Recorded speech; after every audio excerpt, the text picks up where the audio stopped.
Quand on est posé sur son balcon, on peut faire plein de choses. Observer ce qu'il se passe en bas, regarder ses voisins d'en face ou tout simplement jeter un œil sur le balcon d'à côté. C'est pas trop exigu? Bah écoutez, on s'y fait. Comment vous avez commencé la danse? Comment vous êtes arrivé dans ce métier? Alors moi j'ai commencé par l'école du cirque plume et puis j'ai fait beaucoup de danse classique. Vous dansez sur un balcon parce que vous êtes privé de scène? Alors forcément oui en ce moment, mais aussi parce que j'ai besoin de danser dans de nouveaux endroits, nouveaux milieux et d'emmener la danse là où on l'attend pas.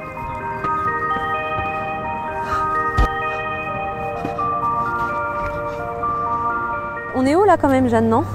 Oui, on est un peu haut, mais pour moi ça va. Alors il faut savoir que Jeanne est tout terrain. Ici on est sur les toits de Paris, mais surtout ce qu'elle préfère, ce sont les milieux extrêmes.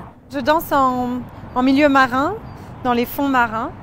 Je danse sur les volcans et puis parfois en haute montagne sur les glaciers. Jeanne ne danse pas en milieu extrême que pour le plaisir. Ses performances lui servent pour des expériences scientifiques. Qu'est-ce que vous êtes en train de faire là, Paul? On a placé un casque de captation cérébrale sur le cerveau de Jeanne. Elle se reconcentre, on le voit.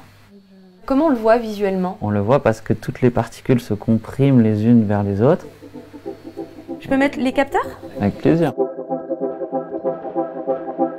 Donc là, c'est quoi là? C'est feu d'artifice là pour moi là? Ouais, il y a eu changement de caméra, ça veut dire qu'il y a eu le pic émotionnel. Ça veut dire que je suis émue là en fait? On dirait. Ça peut vraiment permettre la recherche purement scientifique sur qu'est-ce qui se passe dans notre cerveau et comment on peut créer des outils pour accompagner les gens en milieu extrême. En fait, on travaille notamment avec le Centre national d'études spatiales depuis 5 ans et on a la chance de voler en apesanteur.